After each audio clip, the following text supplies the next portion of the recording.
ආයුෂ බොහෝ වේවා නිරෝගී සුව ලැබේවා. මේ ඔබ දකින්නේ වැල් කොහිල යන නමින් හඳුන්වන වැලක්. වැල් කොහිල වල මල් ඇන්තූරියම් මල් වලට සමානකමක් දක්වයි. වැල් කොහිල ව්‍යංජන අයුරින් මෙන්ම කැඳ අයුරින් සාදා ආහාරයට ගත හැකිය. වැල් කොහිල වල විටමින් A බහුලව තිබෙන බවක් සඳහන් වේ. වැල් කොහිල ආහාරයට ගැනීමෙන් ආමාශගත තුවාල වලට ගෑස්ට්‍රයිටිස් රෝගී තත්වයට, මලබද්ධයට, අර්සස් රෝගී තත්වයට මෙන්ම ඇස් පෙනීමට ගුණදායක බවක් පැරණි පොතපතේ සඳහන් වේ. වැල් කොහිල ආහාරයට ගැනීමෙන් සිරුර සිසිල් කරන බවක් සඳහන් වේ. වැල් කොහිල වල කැඩූ විට සුදු පාටට එන කිරි දත් කැක්කුමට දතෙහි තැබීමෙන් එය සුව වෙන බවක් සඳහන් වේ. බෙල්ලේ වායු කෙටිවලට වැල් කොහිල දළු ඉදෙන බතෙහි හුමාලයෙන් තම්බා ආහාරයට ගැනීමෙන් එය සුව වෙන බවක් සඳහන් වේ.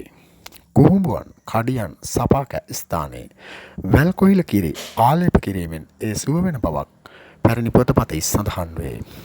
ඔබට කතා කළ මම පාරම්පරික හෙළ වෛද්‍ය එන්.කේ. අබේවර්ධන. වීඩියෝ හොඳයි සිතේ නම් සබ්ස්ක්‍රයිබ් කරන්න, තව කෙනෙකුට නැරඹීම සඳහා ෂෙයා කරන්න.